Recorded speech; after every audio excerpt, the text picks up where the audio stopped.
Today we are going to undertake this poem, very beautiful poem, We Are Seven by William Wordsworth.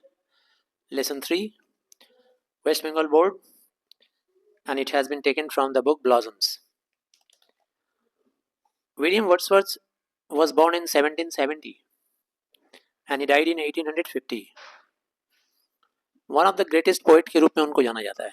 We are seven मतलब हम साथ हैं. ये एक लड़की का बयान है, छोटी सी बच्ची या बच्चा. बुक में नहीं बताया गया है कि वो, अच्छा पिक्चर में इमेज में बनाया गया है कि वो एक लड़की है, तो उसी के बेस पे हम लोग बोल सकते हैं कि वो एक लड़की है. वैसे चाइल्ड जो होता है वो कॉमन जेंडर है, वो दोनों के लिए ही यूज होता है, लड़की या लड़के के लिए, है ना. तो वो लड़की कहती है कि हम साथ हैं, मतलब सात भाई बहन, अपने आप को वो साबित करना चाह रही है. और जो स्पीकर है ना, जो उससे बातें कर रहा है पोएम में, वो हैरान है कि सात कहाँ है, क्योंकि लड़की ने बताया कि उसका एक भाई और उसकी एक बहन मर गई. तो जब एक भाई मर गया और एक बहन मर गई तो फिर सात में से दो तो माइनस हो गए, तो पांच होने चाहिए. इसी बात पे स्पीकर हैरान है. उस लड़की का आंसर सुन सुन के बार बार वो लड़की कहती है कि हम साथ हैं. दरअसल वो ये दिखाना चाह रही है कि भले ही वो लोग फिजिकली चले गए हैं इस दुनिया से, लेकिन अभी भी हम उनके साथ स्पिरिचुअली कनेक्टेड हैं, हम उनके साथ मेंटली अभी भी एक हैं. हम नहीं मानते कि मेरा भाई या मेरी बहन मर गए. हम उनके साथ खाते हैं, हम उनके बगल में बैठते हैं, स्वेटर की बुनाई करते हैं, उनके साथ समय बिताते हैं, तो हम साथ हैं. छोटी सी बच्ची और उसके कोमल दिल में ये जो फीलिंग्स है अपने भाई बहन के लिए, उसी को कवि ने इस पोएम में दर्शाया है. अ सिंपल चाइल्ड, एक बहुत ही साधारण सी बच्ची है या बच्चा, लेकिन इमेज में बना हुआ है लड़की, तो हम लोग लड़की मान लेते हैं. That lightly draws its breath, धीरे धीरे सांसें ले रही है, छोटी बच्ची है.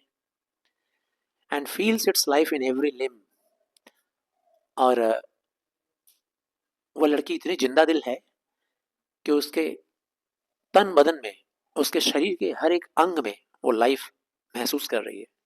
She is alive, she is full of life. हाथों में उसकी जिंदगी है, पैरों में जिंदगी है, आंखों में जिंदगी है. कहने का मतलब कि हर चीज जिंदा दिली से भरा हुआ है, मरा मरा सा नहीं है. What should it know of death, वो क्या जाने मौत के बारे में. अब सोचो, इतनी सी छोटी सी बच्ची को क्या पता है कि कोई मर गया तो फिर क्या हो गया, मर जाने के बाद क्या होता है. ये तो बड़े लोगों की बात है ना, जो मैच्योर्ड लोग होते हैं, बड़े होते हैं, उनको समझ आता है कि जो मर गया वो फिजिकली हमेशा के लिए हमें छोड़कर चला गया है. अब हम उसे कभी नहीं मिल पाएंगे, ना कभी देख पाएंगे. लेकिन एक छोटी सी बच्ची को क्या पता कि मौत क्या होती है. What should it know of death, वो क्या जाने मौत के बारे में. इसीलिए उसकी आंखों, उसके हाथों, उसके पैरों, हर जगह जिंदगी ही जिंदगी है, जीवन से भरा हुआ है. I made a little cottage girl, मैं एक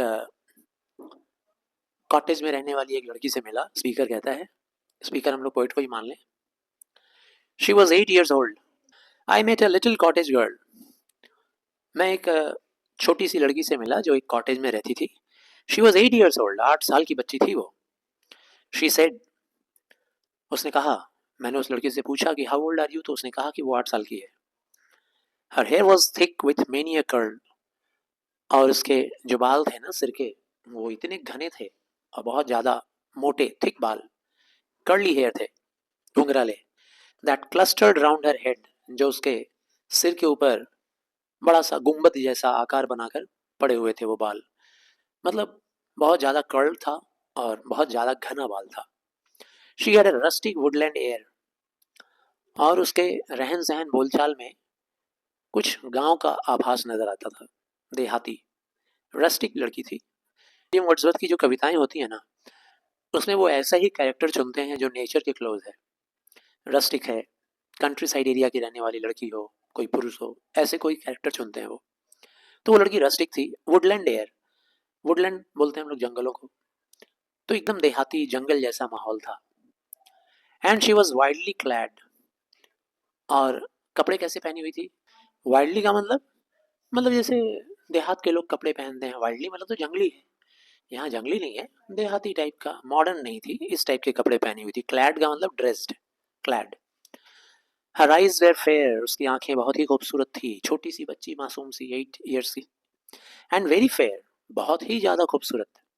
Her beauty made me glad, कितनी प्यारी भोली भाली बच्ची, पूरा प्रकृति, पूरा जिंदगी, जीवन उसके चाल ढाल बोली व्यवहार में नजर आ रहा था, और उसकी खूबसूरती को देख के मैं बहुत खुश हो गया. छोटे बच्चों की खूबसूरती को देखकर सभी लोगों का मन खिल खिल जाता है. तो स्पीकर जो था, पोएट शायद, वो भी खिल उठा उसकी खूबसूरती देखकर. Sisters and brothers, little maid, how many you may be. मैंने उस लड़की से पूछा, लिटिल मेड, मेड क्या वर्ड होता है भाई? मेड मतलब कुंवारी कन्याओं को हम लोग मेड बोलते हैं इंग्लिश में. तो जो स्पीकर था ना, वो उससे बहुत ही सम्मान के साथ बोल रहा है, you little maid, how many sisters and brothers may you be, कितने भाई बहन हो तुम लोग? लड़की ने कहा, हाउ मेनी, 7 इन ऑल, कितने हैं? 7 हैं हम लोग. And wondering looked at me, और मेरी तरफ देखी, हैरान होकर के देखी कि मैं ऐसा सवाल उससे क्यों पूछा. And where are they, I pray you tell, मैंने उससे पूछा, मैंने मतलब किसने, स्पीकर ने, पोएट ने पूछा कि कहाँ है वो तुम्हारे भाई बहन? शी आंसर्ड, उसने कहा, 7 are we and 2 of us at Conway dwell and 2 are gone to sea. उसने बोला कि हम भाई बहनों में से 2 जो है ना, वो कॉन्वे चले गए हैं. कॉन्वे एक जगह है, कंट्री है, वो लोग कॉन्वे चले गए हैं रहने के लिए, वहीं रहते हैं. और मेरे भाई बहनों में से 2 जो है ना, वो समंदर में चले गए हैं. समंदर में मतलब पुराने जमाने में जो लोग बिजनेसमैन होते थे ना, उनका बिजनेस एक कंट्री से दूसरे कंट्री में एक्सपोर्ट इंपोर्ट का काम कैसे होता था? समंदर के जरिए होता था. बड़ी बड़ी शिप जाती थी, शिप में वो लोग एक कंट्री से दूसरे कंट्री जाते थे. तो उसके 2 भाई जो थे वो कहाँ चले गए? समंदर पे, यानी कि समुद्री व्यापार में चले गए. 2 वहां चले गए. 2 of us in the churchyard lie, और हम में से 2 जो है ना, भाई बहनों में से, वो चर्च यार्ड में, यानी कि चर्च के कब्रिस्तान में लेटे हुए हैं, पड़े हुए हैं. My sister and my brother, वो 2 कौन है? एक तो मेरी बहन है और एक मेरा भाई है. वो दोनों चर्च यार्ड में, चर्च के यार्ड में, यानी कि कब्रिस्तान में. चर्च यार्ड का मतलब होता है कब्रिस्तान, कब्रिस्तान में पड़े हुए हैं दोनों. And in the churchyard cottage I dwell near them with my mother, और उसी चर्च यार्ड के कॉटेज में, कॉटेज मतलब घर में, चर्च में ही जहाँ कब्रिस्तान है वहीं बगल में कॉटेज है, घर है, वहीं रहते हैं कौन? मैं और मेरी माँ.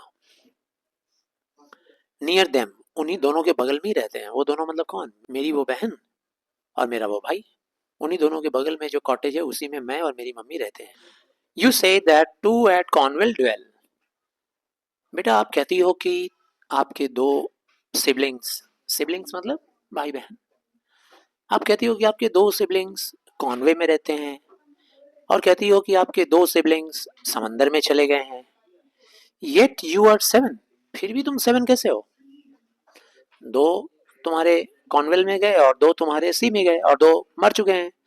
आई pray you tell sweet maid how this may be, कैसे हो सकता है you are 7? Then did the little maid reply, तब वो छोटी सी मेड ने, मेड मतलब क्या होता है? अनमैरिड लड़की. उस छोटी सी बच्ची ने रिप्लाई दिया, 7 boys and girls are we, हम सारे सिबलिंग्स मिला के 7 लड़के लड़कियां हैं, 7 भाई बहन हैं. 2 of us in the churchyard lie, हम में से 2 चर्च यार्ड में पड़े हुए हैं, वहीं लेटे हुए हैं चर्च यार्ड में, कब्रिस्तान में. Beneath the churchyard tree, एक चर्च यार्ड पेड़ के नीचे लेटे हुए हैं. You run about my little maid, your limbs they are alive. फिर स्पीकर ने बोला, यानी पोएट ने बोला कि बड़ी अजीब सी हैरान करने वाली बात कर रही हो तुम लिटिल मेड. बोलता है स्पीकर कि योर लिम्स, जैसे आपके हाथ पांव जिंदा दिली से भरे हैं, जैसे प्यारी मुस्कान से आपका चेहरा भरा हुआ है, जैसे आपकी जिंदगी में सिर्फ जीवन ही जीवन है, जान ही जान है, मरने का कोई बात नहीं है. My little maid, if 2 are in the churchyard laid, तो तुम जरा ये बात मुझे समझाओ कि तुम में से अगर 2 चर्च यार्ड में पड़े हुए हैं, 2 अगर चर्च यार्ड में हैं, कब्रिस्तान में अगर लेटे हैं, पेड़ के नीचे, पेड़ के नीचे मतलब चर्च यार्ड का जो ट्री है उसके नीचे दफन किए हुए हैं, देन यू आर ओनली 5, तब तो तुम 5 ही हुए ना. Their graves are green, they may be seen, वो लड़की रिप्लाई कर, अभी भी हरे भरे हैं, उनका कब्र कितना हरा भरा है। दे मे बी सीन, और वो लोग यहीं से देखे जा सकते हैं। देखिए हरी भरी उनका, हरियाली से भरा हुआ उनका कब्र, उसके अंदर वो जिंदा हैं, पड़े हुए हैं। 12 steps or more from my mother's door, मेरी मम्मी जहाँ रहती है ना, मेरे मम्मी के कमरे से, जहाँ मेरी मम्मी रहती है, उस दरवाजे से बस 12 कदम की दूरी पे है वो। And they are side by side, और मेरी वो बहन और मेरा वो भाई दोनों साइड बाई साइड लेटे हुए हैं, दोनों आसपास में लेटे हुए हैं। How many are you then, फिर मैंने उस लड़की से पूछा, तब बताओ कितने हैं, तब बताओ आप लोग कितने भाई बहन हैं। If they two are in heaven, अगर तुम्हारे दो भाई और बहन स्वर्ग में चले गए मर गए, तो अब कितने बचे। Quick was the little mate's reply, उस लिटिल मेट की फटाफट रिप्लाई आई, ओ मास्टर वी आर 7, बात मानिए आप हमारी, हम लोग 7 हैं। अब छोटी सी बच्ची है ना, उसको क्या पता मौत क्या होता है, वो जानती भी नहीं है कि मर जाने के बाद आदमी फिजिकली हमसे हमेशा के लिए डिटैच्ड हो जाता है। But they are dead, those two are dead, their spirits are in heaven, writer कहता है लेकिन वो लोग तो मर चुके हैं और उनकी आत्माएं हेवन में जा चुकी हैं, स्वर्ग में जा चुकी हैं। हेवन मतलब स्वर्ग, स्पिरिट्स मतलब आत्माएं। It was throwing words away for still the little made, हालांकि मैंने ये बात कह तो दिया, गुस्से में आकर मैंने कह दिया कि भाई जब तुम्हारे दो भाई बहन मर चुके हैं और उनकी आत्माएं जब स्वर्ग में चली गई हैं, थ्रोइंग वर्ड्स अभी बोलने का मतलब थोड़ा मैं गुस्से में बोला उसको। For still the little made would have her will, क्यों मेरे गुस्सा से बोलने के बाद भी वो लड़की अभी भी एक ही बात बोले जा रही थी। The little made would have her will, वो अपनी ही मर्जी की बात बोले जा रही थी, अपने विल की बात बोले जा रही थी। एंड से क्या बोले जा रही थी, नहीं वी आर 7, नहीं नहीं नहीं हम लोग 7 हैं, हम लोग आज भी 7 हैं। मतलब वो ये मानने को तैयार नहीं है कि मेरे दो भाई बहन मर चुके हैं, अभी भी अपने मरे हुए भाई बहनों को जिंदा ही समझती है, उनके बगल में ही वो बैठती है, टाइम पास करती है।